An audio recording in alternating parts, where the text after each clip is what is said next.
मियां नवाज शरीफ का केस और जंगीर तरीन का केस, सदारा आपसे भी मैं रिक्वेस्ट करूंगा उसके जरा फैक्ट्स तो देखें। कानून बना है प्रैक्टिस एंड प्रोसीजर, ये तो रिव्यू वाला कानून आप बता रही है ना, जो practice supreme court practice and procedure act बना है। पहले रिव्यू वही जजेस सुनते थे, वो भी जुल्म था कि petition for leave to appeal में भी 60 डेज होते हैं। इरफान साहब, ये जो Supreme Court review of judgments and orders act 2023 कानून बन गया है, सदर मुमलिकत की जानिब से कानून साजी पर दस्तखत भी सामने आ गए हैं 26 मई की तारीख से, और गजेट नोटिफिकेशन भी जारी हो गया है।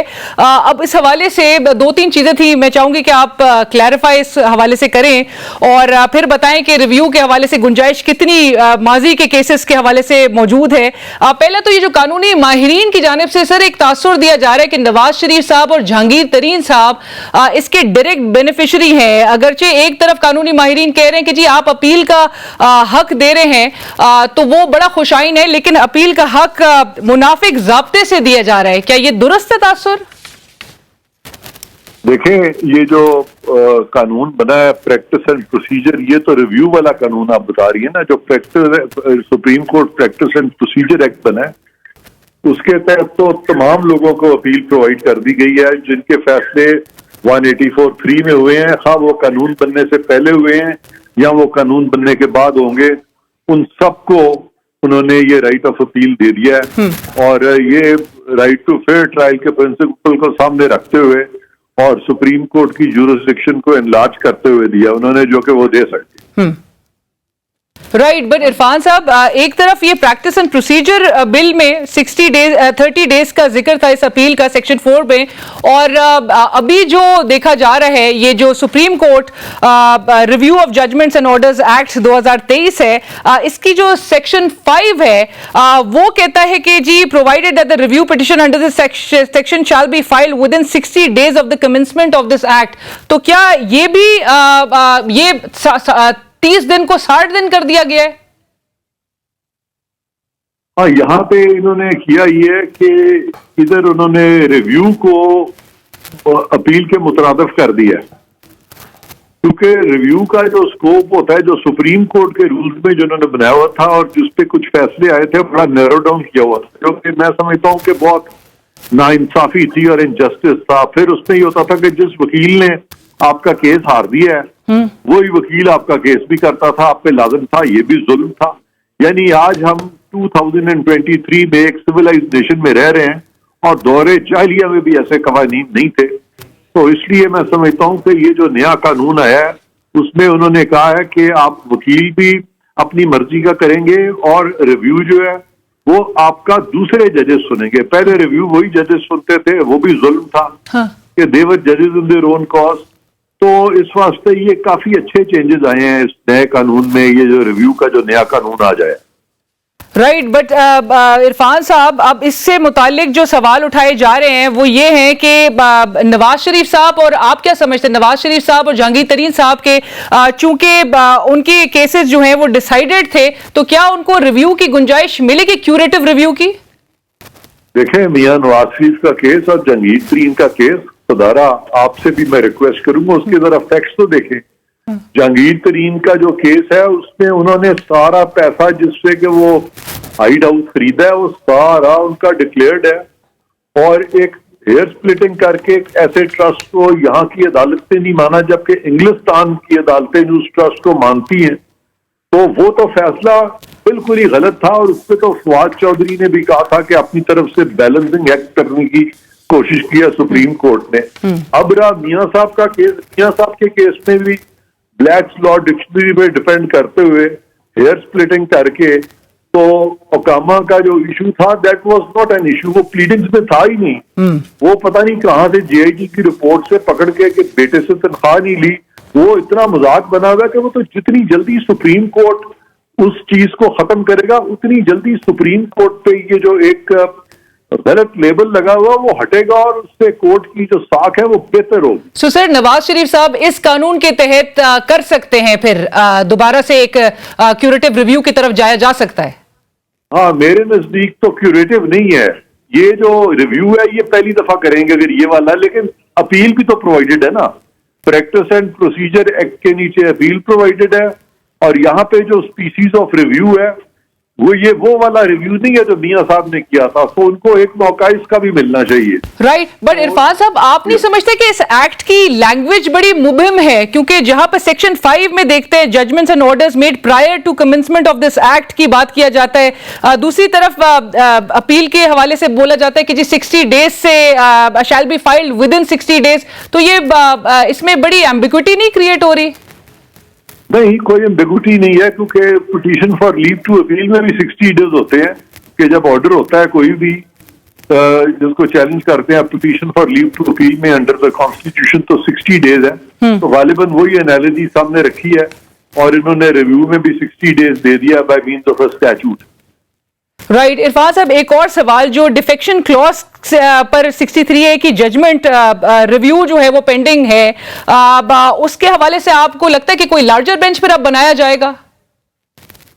वो सारे फैसले रिवर्स होंगे, वो सारे रिवर्स हो जाएंगे, जल्दी हो जाएंगे। अभी कोशिश की जा रही है ये लॉज को रेजिस्ट किया जाए लेकिन वो मौजूदा चीफ जस्टिस और लाइक माइंडेड जजेस ज्यादा देर तक इनको लॉज को रेजिस्ट इसलिए नहीं कर सकेंगे कि ये लॉज जो हैं ये इंसाफ के तकाजे पूरे करते हैं, आइन से मुताबिकत पूरी करते हैं और ये लॉजिकली और रैशनली भी कोहेरेंट है, तो इसलिए ये तो कवानीन जो है ये बन जाएंगे। राइट, इरफान साहब ये जो प्रैक्टिस एंड प्रोसीजर बिल की 2023 की जो हम बात कर रहे थे, आपने जिक्र किया शुरू में ही, बहरहाल as of now it stand suspended. जुमरात के रोज इस केस को मुकर्रर जरूर किया गया इसकी समाअत, लेकिन 8 रुकनी बेंच ने ये जो है ये सस्पेंड किया था। आपको लगता है उस पर भी नजरसानी होगी और लार्जर बेंच अब होगा? देखें, ये जो सस्पेंशन ऑर्डर है ना, इट्स वॉइड एब इनिशियो।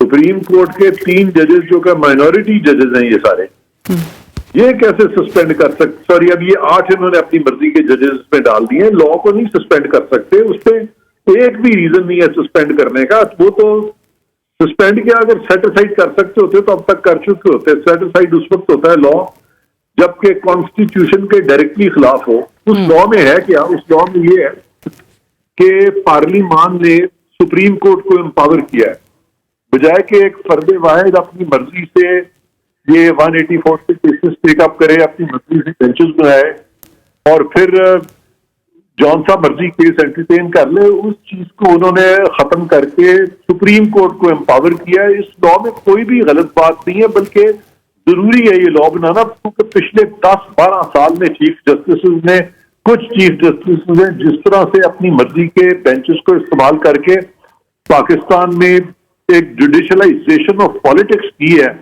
और जो पॉलिटिकल इंजीनियरिंग हमको देखने में मिली है, मैं समझता हूं कि उसको फौरन खत्म होना चाहिए और इसीलिए ये कानून बना है और ये कानून है आइन की रूह के मुताबिक है। इरफान साहब, जस्टिस बंदियाल की जजमेंट थी साबिक चीफ जस्टिस साकिब निसार साहब के वक्त में 62(1)(f) की तशरीह से मुताल्लिक, और नाअहली को उस वक्त ताहयात करार दिया गया था, उस पर नजरसानी नहीं की गई थी। आपको लगता है कि उस पर भी अब रिव्यू होगा और गवर्नमेंट इस तरफ जाएगी? कोई हैसियत नहीं है कि एक जस्टिस बंदियाल में और जस्टिस साकिब निसार में एक नेक्सस भी नजर आ गया है और वो ऑडियो लीक्स में भी काफी हद तक नजर आ गया है और उन ऑडियो लीक्स के कमीशन को भी रोका जा रहा है। तो इस वक्त जस्टिस बंदियाल और जस्टिस साकिब जो है वो बहुत वीक फुटिंग पे है, मैं समझता हूँ। आप कह रहे हैं वीक फुटिंग पे, पर आज चीफ जस्टिस साहब के जो रिमार्क्स सामने आए थे सर, उन्होंने कहा जो भी हो ऐसे खुफिया या सरप्राइज अंदाज में नहीं होना चाहिए। कमीशन, उन्होंने कहा मेमो गेट भी कमीशन था, एबटाबाद कमीशन भी था, सलीम शहजाद भी कमीशन के नोटिफिकेशन सबके सामने थे। इससे पहले बनने वाले तमाम कमीशन जो हैं वो चीफ जस्टिस साहब की मंजूरी से बनाए गए और अहम नुकता है कि चीफ जस्टिस से मशावरत की रिवायत को क्यों तोड़ा गया और क्यों तोड़ा जा रहा है सर? मतलब मास्टर ऑफ द रोस्टर, आज आप प्रेस कॉन्फ्रेंस में कह रहे थे कि वो कॉन्सेप्ट यहां पाकिस्तान में अप्लाई नहीं होता।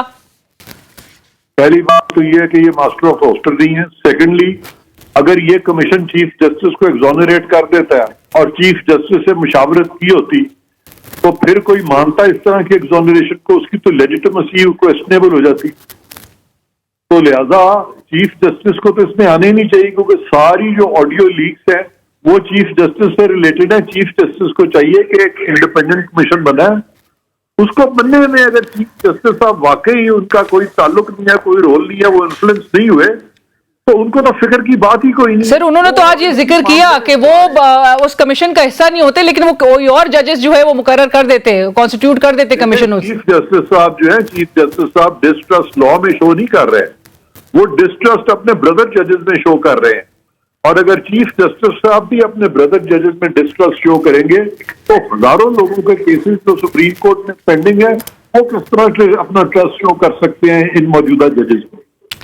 राइट इरफान कादिर साहब, ये बताइएगा, आप एहतसाब से मुताल्लिक इमरान खान साहब का नाम ईसीएल पे डाल दिया गया है, हुकूमत क्या करने जा रही है? मुझे अभी फिलहाल इसका इल्म नहीं है कि उनका नाम ईसीएल में डाला गया कि नहीं डाला गया। आपको ये इल्म नहीं है कि उनका नाम ईसीएल में वफाकी काबीना ने बहरहाल इसकी मंजूरी दी है? एंकर पर्सन के जरिए सुना है, लेकिन मुझे अभी डायरेक्टली इसका कोई इंफॉर्मेशन नहीं पहुंची। अच्छा इरफान साहब, एक और चीज ये कि इस वक्त मौजूदा हुकूमत लग रहा है कि मुंतजिर है कि शायद अदालत की जानिब से कोई ना कोई सख्त फैसला उनके खिलाफ आएगा। हुकूमत क्या डिसअपॉइंटेड फील कर रही है कि अब तक जो रिस्ट्रेंट या तहम्मुल का मुजाहिरा किया जा रहा है आला अदलिया की जानिब से? नहीं, हुकूमत जो है बड़ी पुरतमाद है। हुकूमत सुप्रीम कोर्ट के साथ खड़ी है, पार्लियामान सुप्रीम कोर्ट के साथ खड़ी है। इस वक्त सिर्फ मामला चीफ जस्टिस और उनके 2-3 लाइक माइंडेड जजेस का है, वो इस वक्त आइसोलेट हो रहे हैं सुप्रीम कोर्ट से। तो लिहाजा हुकूमत बड़ी क्लियर है, हुकूमत और पार्लियामान सुप्रीम कोर्ट को एम्पावर किया उन्होंने और करती रहेगी। राइट, बट सर इरफान साहब, ट्राइकोटमी ऑफ पावर में कोई एक ब्रांच जो है वो सुप्रीम नहीं होती है।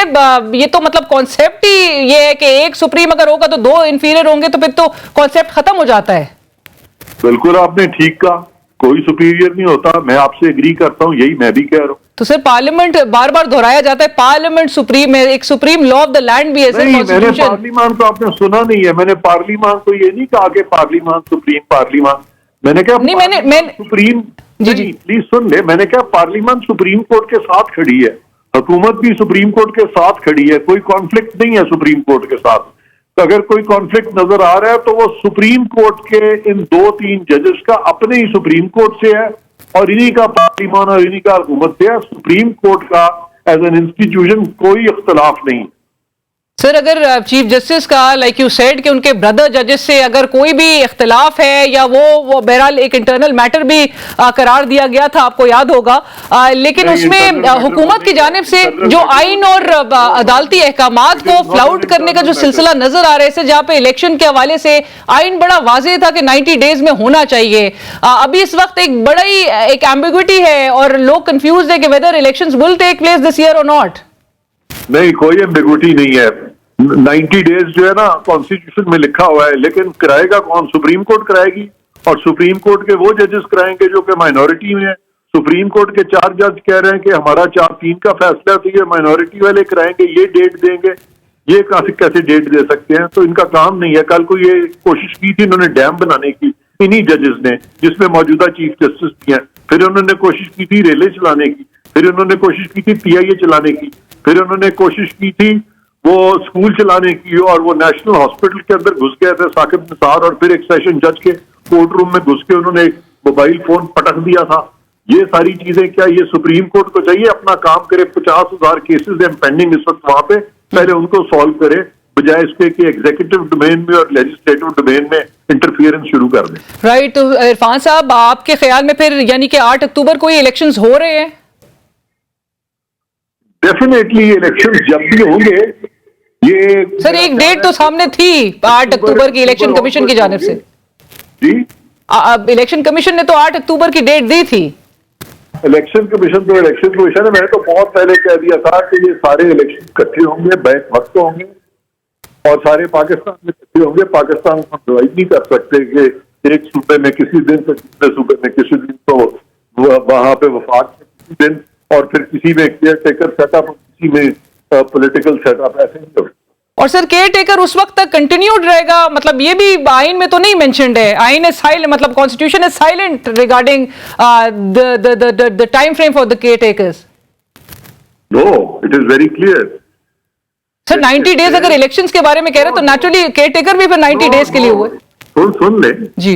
It says that once the assembly completes its term or once the assembly is dissolved, then caretakers are to be appointed. Whether for 10 days, 20 days, 30 days, 100 days, there is no limit to the period during which they can continue. Till the next government is elected, they have to continue. Sir government इस चीज को realise करती है sir कि ये बड़ा ही एक संगीन मामला है जहां पर दो सूबों की आवाम इस वक्त रिप्रेजेंटेटिव गवर्नमेंट से महरूम है? नहीं, कोई महरूम शहरूम नहीं है। और अगस्त में तो ये असेंबलियां भी अपनी कौमी असेंबली भी अपनी मुद्दत पूरी कर लेगी, सारे मुल्क में इकट्ठे इलेक्शन हो जाएंगे उसके बाद। और सर ये जो ऑपोजिशन चाह रही है कि मुज़ाकरात की तरफ एक कोई राह हमवार हो सके, मुज़ाकरात होंगे इनके साथ? ये तो अब उनसे पूछें, बिकॉज मैं तो एज ए लीगल एक्सपर्ट आपसे बात कर रहा हूँ। ये वो जो पॉलिटिकल इन चीजों में जो कमेटी का हिस्सा है वो लोग बेहतर इस पर रोशनी डाल सकते। राइट, बट सर ये जो मुकदमात हो रहे हैं इस पर तो आप जरूर कुछ कमेंट रखते या अपना एक पोजीशन रखते होंगे। बिल्कुल आप पूछिए सर। ये जो मुकदमात का जिक्र करें, सर आपको लग रहा है कि ये मुकदमात जो हो रहे हैं और जितने लोग इस वक्त अरेस्टेड हैं ये और जो लोग जिनकी फैमिलीज ये बयान दे चुकी हैं कि जी बगैर अरेस्ट वारंट्स के घरों में घुस के गिरफ्तार किया गया, खवातीन इस वक्त डिटेंशन में हैं, बाहर से खवातीन बाहर ममालिक से जो है वो सोशल मीडिया का रुख किए हुए और वो कह रही हैं कि जी उनको नहीं पता कि उनके मेंबर्स इस वक्त किधर हैं। नहीं, मैं समझता हूँ कि अगर वाकई कोई इनोसेंट पकड़ा गया तो मीडिया को भी आवाज उठानी चाहिए, गवर्नमेंट को भी इस चीज का ख्याल रखना चाहिए, और अगर वो ट्राई हो रहे हैं आर्मी एक्ट के नीचे तो फौजी अथॉरिटीज को भी बुलाएं। बल्कि मैंने तो सुना है सबको ये कहते हुए कि अगर कोई इनोसेंट है तो हम उसको बिल्कुल नहीं पकड़ेंगे, हम तो उन लोगों को अरेस्ट कर रहे हैं जो बाकायदा वो जो कैमराज है उनमें आ चुकी है, जिनका एक रोल है और जिन्होंने वहां पे मिसयूज किया है, हुल्लड़बाजी की है, लाख को नुकसान पहुंचाया है अफवाज पाकिस्तान की बिल्डिंग्स को, उनकी तनसीबात को। तो उस हद तक है अगर कोई इनोसेंट है तो बिल्कुल बताएं, व्हाई नॉट। बट इरफान साहब लास्ट कमेंट सर, ये जो जुडिशियल इंक्वायरी इंडिपेंडेंट इंक्वायरी का जो मुतालबा किया जा रहा है ऑपोजिशन की जानिब से, इस तरफ आएगी हुकूमत? कौन सी जुडिशियल इंक्वायरी? सर यही 9 और 10 मई के जो ये वाकयात थे, इससे मुतालिक पाकिस्तान तहरीक इंसाफ का मुतालबा है कि जी इंडिपेंडेंट एक आजादाना इंक्वायरी कमीशन तश्कील देना चाहिए। नहीं, इस वक्त देखें ये तो एक उन्होंने एक ऐसी चीज की है कि जिसपे law has to take its course. वो जो लॉफुल कोर्स है ऑफ इन्वेस्टिगेशन एंड प्रोसिक्यूशन, उसको तो आप नहीं रोक सकते ना कि आप बीच में इंक्वायरी ले आए। और सर मिलिट्री कोर्ट्स में ही होगा ये? आर्मी एक्ट तो राइज एंड वक्त कानून है सिंस 1952। अगर जो आर्मी एक्ट में आएगा उस पर आर्मी एक्ट लगेगा, वो आप उसको पढ़ लें, उसकी शिकें पढ़ लें। आर्मी एक्ट 2 लोगों पे अप्लाई करता है, एक उन लोगों पे अप्लाई करता है जिनका इतलाक जिन पे आर्मी एक्ट का इतलाक होता है, और दूसरा उन लोगों पे अप्लाई करता है कि जो आर्मी एक्ट जिन लोगों पे इतलाक होता है उनको असरअंदाज करें या उनकी तनसीबात को नुकसान पहुंचाएं, तो उन लोगों पे भी अप्लाई करें।